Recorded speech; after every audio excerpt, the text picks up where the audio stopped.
En Psico-UNC hablamos sobre diversidad. Pensamos, reflexionamos, debatimos, cuestionamos, preguntamos, nos cuestionamos, nos preguntamos sobre diversidad. Vení que te cuento, vení que te muestro desde dónde enunciamos la diversidad en Psico-UNC.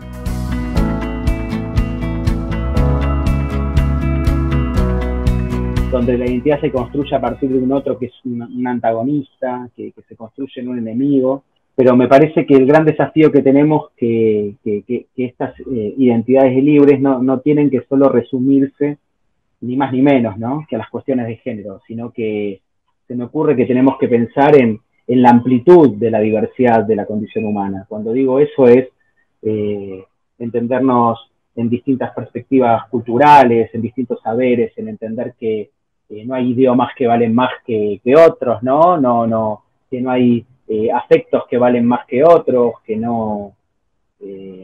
que claramente no arrancamos todos del mismo punto de partida. La diversidad la componemos todos. A mí me gustaría que estemos frente a frente así para decirle, bueno, a ver, ¿cuántas identidades de género ustedes creen que existen, por ejemplo? ¿O diversidades creen que existen? Pues existen tantas como personas somos. Y tenemos nosotros la enorme tarea y el compromiso de poder generar ese cambio cultural para que todas las personas puedan vivir libremente y en igualdad de derechos.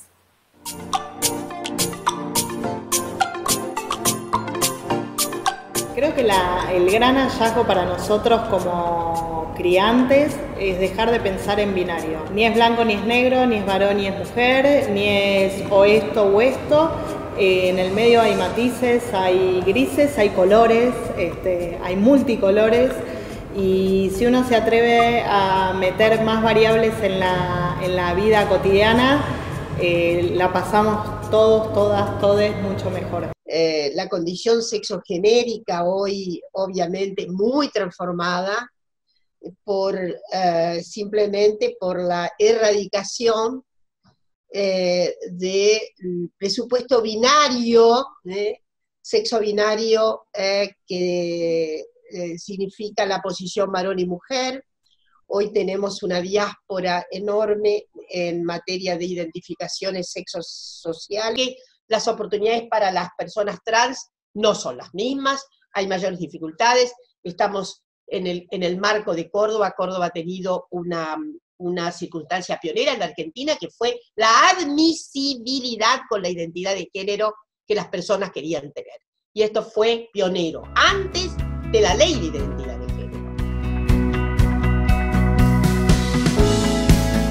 Pero es la cultura la que nos define como masculino, como femenino, que es el género, y tanto la masculinidad como la paternidad son constructos culturales. La identidad es una construcción cultural.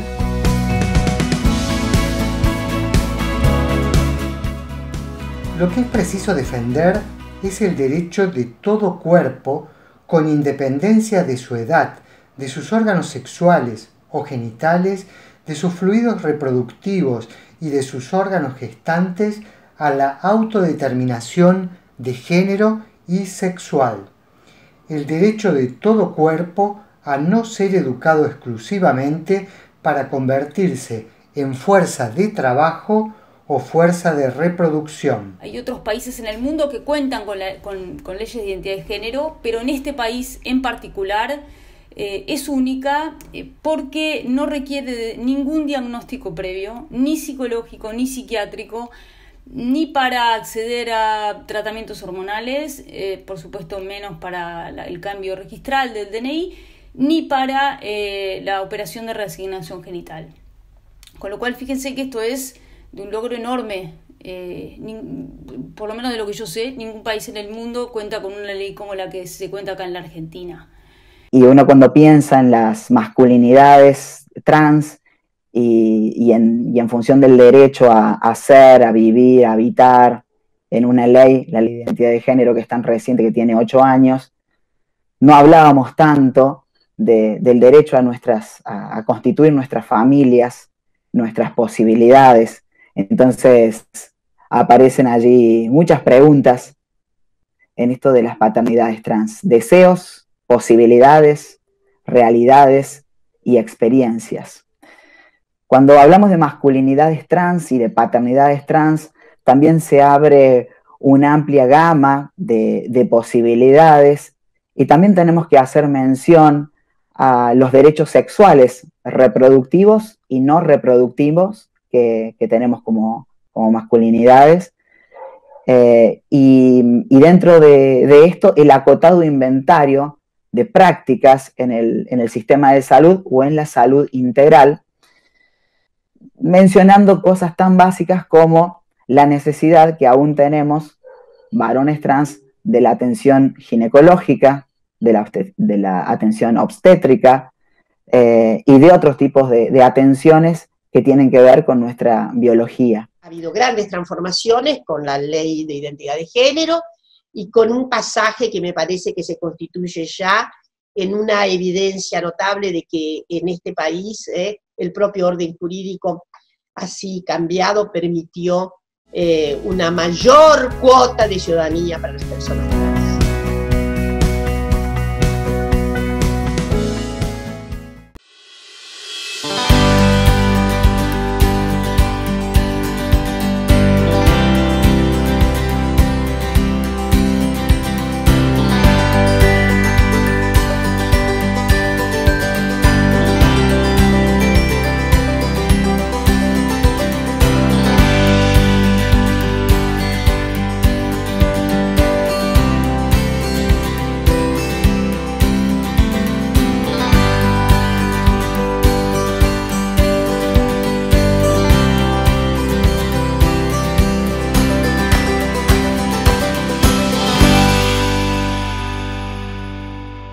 El 17 de mayo, Día Nacional de Lucha contra la Discriminación por Orientación Sexual e Identidad de Género.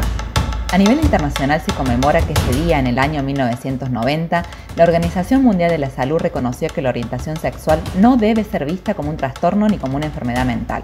En 2018, la transexualidad dejó de ser parte de ese listado. En nuestro país, en el año 2012 se aprobó el proyecto para instituir el 17 de mayo como Día Nacional de Lucha contra la Discriminación por Orientación Sexual e Identidad de Género. Todos estos cambios han sido impulsados por el activismo y los movimientos sociales y acompañado por el desarrollo teórico-crítico de los estudios feministas. A pesar de que aún queda mucho por conquistar, el 17 de mayo es una fecha para reconocer, reivindicar y celebrar la diversidad y la disidencia de género como un derecho humano fundamental y como una riqueza para la sociedad en su conjunto. También para repudiar todo acto de discriminación, exclusión y violencias y exigir políticas públicas que garanticen la igualdad y la equidad.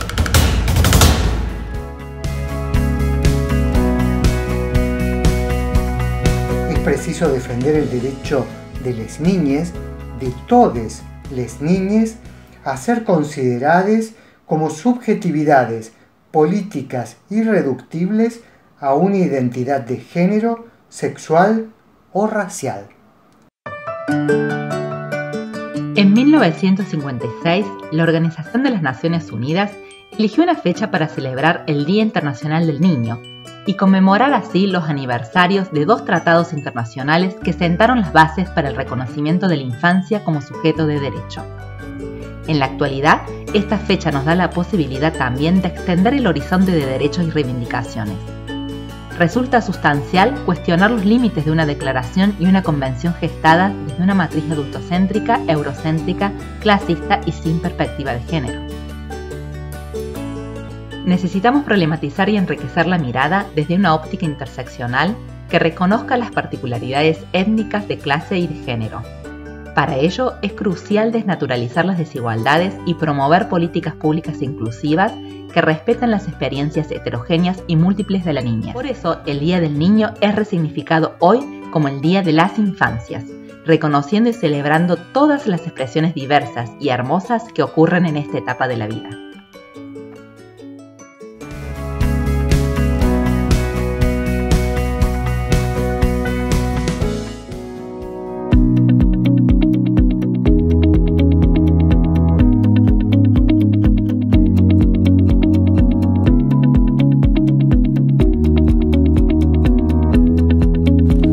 Lo más característico de mis obras es la presencia de mujeres fuertes la presencia de la diversidad desde un lugar muchas veces ficcional, no desde el costumbrismo o desde lo anecdótico, sino desde lugares fantásticos, hablando de disidencias, hablando de luchas feministas. La diversidad y la disidencia estuvieron siempre. Incluso hay unas historietas inéditas de hace muchos años, hace más de 20 años, donde aparecen las disidencias. Lo más originario que hice en cuanto a disidencia fue Supercake. La empezamos a crear en el 2002-2003.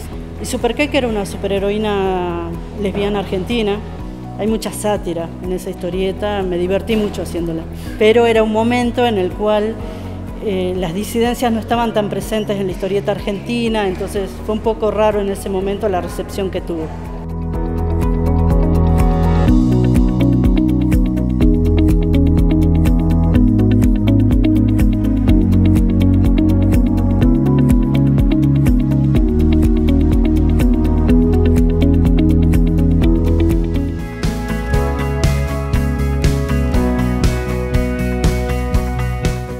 Cuando hablamos de la educación sexual integral, también la seguimos viendo desde un lugar biologicista, machos y hembras, hombres y mujeres, y siempre tenemos que volver al mismo lugar, diciendo que la mayoría de los hombres tienen pene, pero hay hombres con vulva, la mayoría de las mujeres tienen vulva, pero hay mujeres con pene, y también existen nuestras compañeras, compañeros, compañeres intersex, que también desde su carga genética y de las particularidades dentro de su cuerpo biológico nos van a presentar otras posibilidades. También visibilizar que estamos, que existimos, que somos visibles, que somos esos fueguitos, haciendo también esfuerzos enormes porque la legislación y las políticas públicas también nos contemplen.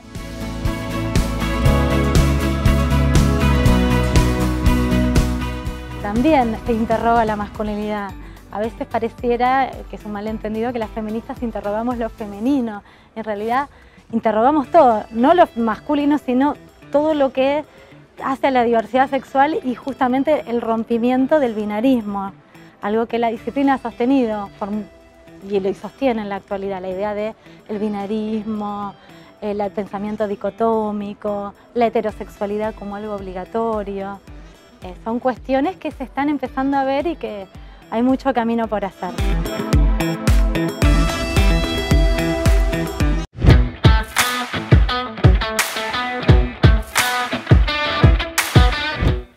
Entonces, ¿por qué me parece importante trabajar en psicología incorporando la perspectiva de géneros y diversidad? Porque lo que hacemos es trabajar con un enfoque de derechos humanos, entendiendo que todas las personas tenemos los mismos derechos. Parece una obviedad, ¿no? Invisibilización de la identidad de género es la práctica profesional patologizante y categorizadora. Uno de los planteos más fundamentales a la hora de pensar justamente el trabajo de nosotros como psicoterapeutas es llevar adelante una tarea de deconstrucción, ¿no? Sin duda que sí. Yo creo que es una de las prácticas en el trabajar con la identidad de género que lleva y conlleva justamente una revisión muy significativa de la persona del terapeuta. La persona del terapeuta con respecto a sus creencias, con respecto a sus modalidades de pensamiento, sus sistemas de creencias, sus categorías, sus esquemas previos, porque yo creo que si ya de por sí pensamos que eso debe hacerse pensando en el ejercicio profesional, trabajar en diversidad de género, en diversidad sexual y de género, es aún más sensible. Creo que es necesario a la hora de abordar esta problemática y abordar el acompañamiento hacia las identidades, que tratemos de aportar desde todos los ámbitos posibles, de todas las corrientes, que no nos cerremos en ninguna, porque eso hace que pierda la riqueza, digamos, del conocimiento que podemos aportar hacia las identidades.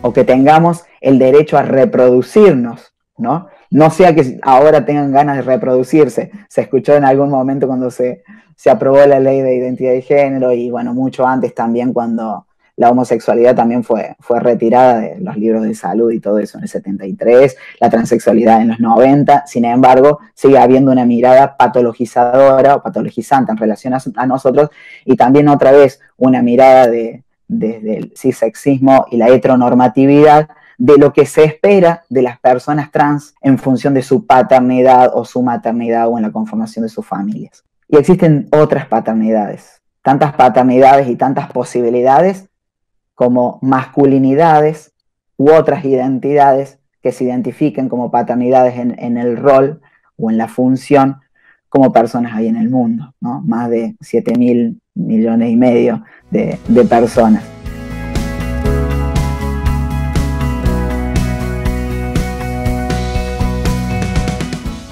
Estamos entonces en la ley.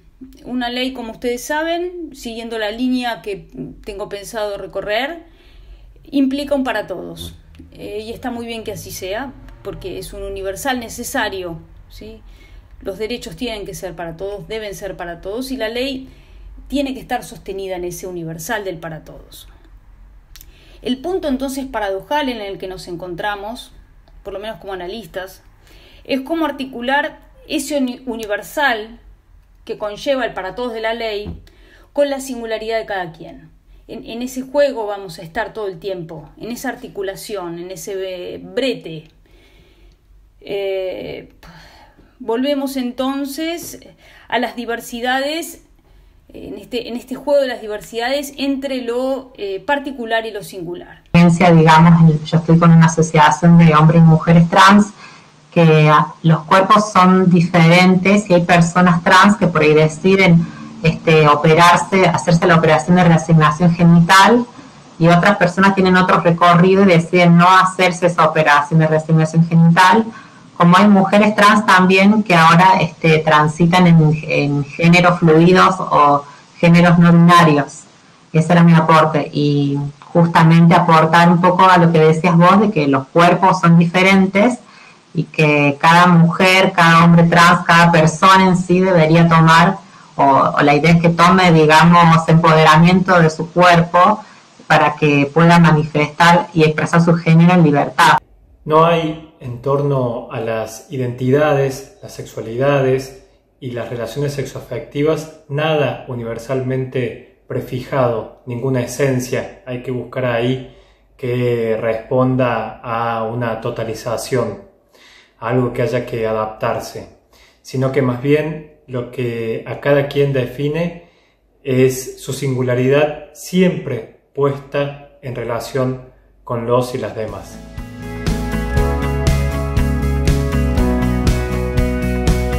La historia de las sexualidades no hegemónicas en la Argentina efectivamente abunda en discriminación, violencia, cercenamiento de derechos en una amplia magnitud. Yo he escuchado personalmente muchos casos de chicas que los relatos de lo que es la persecución policial son realmente desgarradores. Y en el otro extremo, Luciana, de los que sí optan por la violencia, hablas del disciplinamiento, ¿no? El disciplinamiento no solo hacia las mujeres cis deseantes, sino también hacia las disidencias, que me parece también sumamente importante cómo vos lo visibilizás en el libro. Sí, por supuesto. Y también creo que este es un año de retroceso, ¿no? O sea, el disciplinamiento, por eso a través de travesticidios, la discriminación concreta este año con las trans que alquilaban y que querían ser, digamos, que intentaron muchos propietarios echarlas. Leí, bueno, por supuesto, con toda la admiración que le tengo a Camila Sosa Villada de Córdoba al Mundo. Bueno, su libro La novia de Sandro, Las malas me gusta, pero La novia de Sandro me gusta mucho más porque habla más de amor y bueno, a mí me encanta eso, ¿no? Pero la propia Camila contaba lo que le costó alquilar un departamento y yo pensaba, o sea, realmente es una escritora hoy de relevancia mundial, más allá de su jerarquía, ¿no? Pero creo que todo esto es un disciplinamiento y es un disciplinamiento quienes se juegan por su propio deseo, quienes se juegan por su propia identidad, quienes no responden al molde. Por supuesto, lo que digo y lo que lo cuento además es de la charla que pude tener con quien para mí es la presidenta mundial del transfeminismo en la Argentina, que es Loana Berkins, que la última vez que la vi me dijo, si a ustedes les cuesta coger, a las trans mucho más, me lo dijo en relación al travesticidio de Ana Zacayán, que fijémonos cómo después de un fallo histórico que lo marcaba como un crimen de odio, hubo un retroceso en la sentencia judicial. Nunca la justicia en lo que pasa es casual. Y lo vanemos los puntos y es todo un momento de retroceso. Lo que fue carátula de travesticidio, ahora no. ¿El travesticidio de Ana Zacayán fue de odio? Sí. ¿Fue? ¿Y por qué me hace Loana esa pregunta? Porque en ese momento se especulaba como si podía ser una revancha de la policía bonaerense o de la ciudad, y fue en una situación sexual con quien ella se iba a encontrar. Entonces, ese disciplinamiento es un disciplinamiento que ustedes no pueden coger y les respondemos con odio. Por supuesto, como me enseñó Loana, si para las mujeres es difícil, para las trans es mucho más difícil y el precio de coger es mucho más alto. Cuando habitualmente se habla de homofobia, nosotros nos gusta decir las cosas como son. No se trata de una fobia, sino se trata de una conducta de discriminación. Discriminación que en algunos casos es simplemente una conducta de discriminación y en los casos más extremos llega a los llamados crímenes de odio, donde encontramos que directamente matan a las personas. Todo lo que es masculinidad trans, que han hecho un profundísimo aporte a nivel social, rompiendo los binarismos, están sobreviviendo.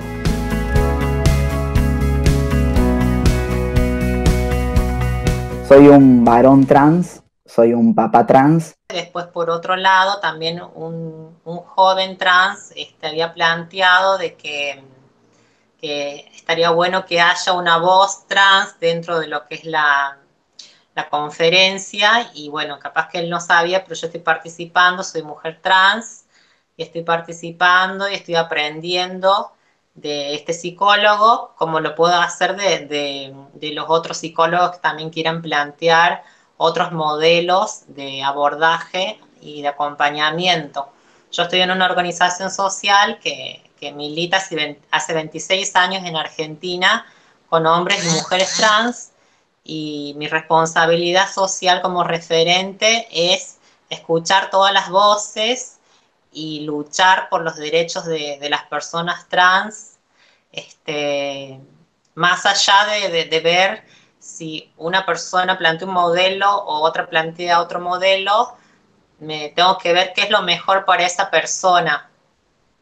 Así que nada, quería plantear esto, que enriquezcamos todo lo que es este campo nuevo de lo que es la psicología y los géneros, y tratemos de aunar esfuerzos. Lo dijiste mucho mejor que yo.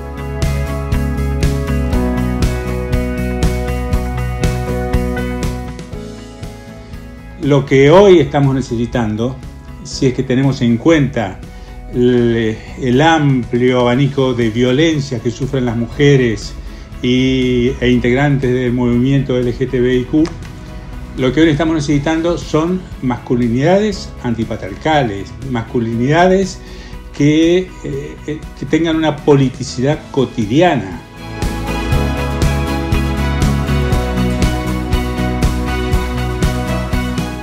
Darnos políticas, y aquí sí es necesario que el Estado actúe, darnos políticas para facilitar la presencia, el acceso, de la misma forma que hay que darse política para facilitar el acceso de las mujeres, trans, travesti y todos los cuerpos marginados a la justicia, al poder judicial. También tenemos que tener políticas para facilitar el acceso de las masculinidades trans a las actividades cis que nosotros tan naturalmente accedemos, ¿no? Es importante que tengamos en cuenta los desarrollos realizados en el campo de la psicología y en otras ciencias afines para poder contribuir a la construcción y al desarrollo de políticas públicas que nos permitan promover una ciudadanía socialmente responsable y relacionada y vinculada con el respeto por la diversidad. Estoy segurísima de que la ampliación de los retos feministas y de los retos respecto de ampliar la ciudadanía de las personas trans tienen que tener alto significado en el seno mismo de las organizaciones dedicadas a la ciencia y la tecnología.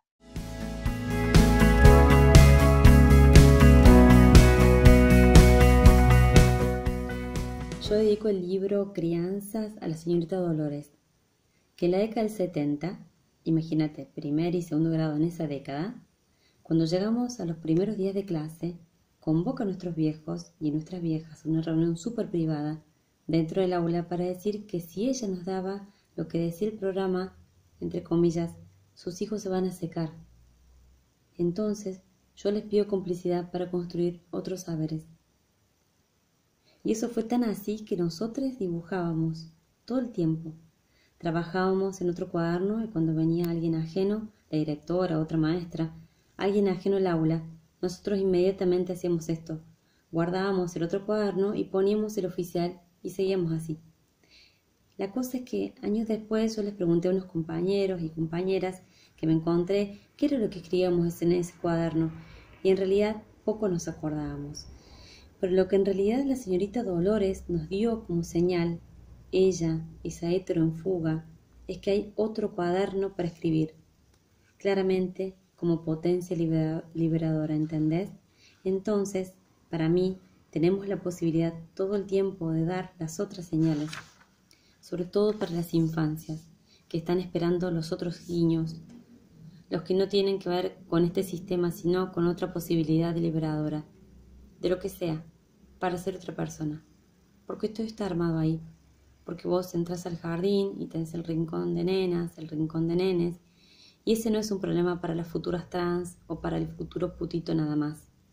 El varón no sabe jugar con la nena, porque después este sistema lo obliga a casarla, a penetrarla, a hacerla feliz, a gozar, obviamente a traer sueldo, a hacerle hijos, reproducir familias. No sabe jugar, no ha jugado de niño o de niña, no ha jugado con lo propio femenino. Entonces, esa es la eclosión de este sistema, que larga a la calle un montón de parcialidades rotas, de mucha infelicidad, de mucha cosa ajena a sus propios deseos, a sus propios cuerpos. Y no estoy hablando del colectivo trans, ¿me entendés? Esto es urgente, es un tema que no hablamos, no está en ninguno de los carriles. Sí, cuando se enfrentan a nosotras, pero es eso, como que hay algo divino y amplio que quiere saber qué nos pasa a nosotras. Y nosotras le venimos a discutir a este mundo. Nosotras no estamos acá para entrar a este mundo de la manera que es. Queremos otro mundo. Y la invitación es buscar más complicidades. ¿Qué hay que hacer? Hay que hacer fuga. No hay barrera, cerradura ni cerrojo que puedas imponer a la libertad de mi mente. Virginia Woolf, en Una habitación propia. Que amarse amistad, brutal entendimiento. Confesión de libertad, espacio y tiempo. Que amarse a ternura y no amargura.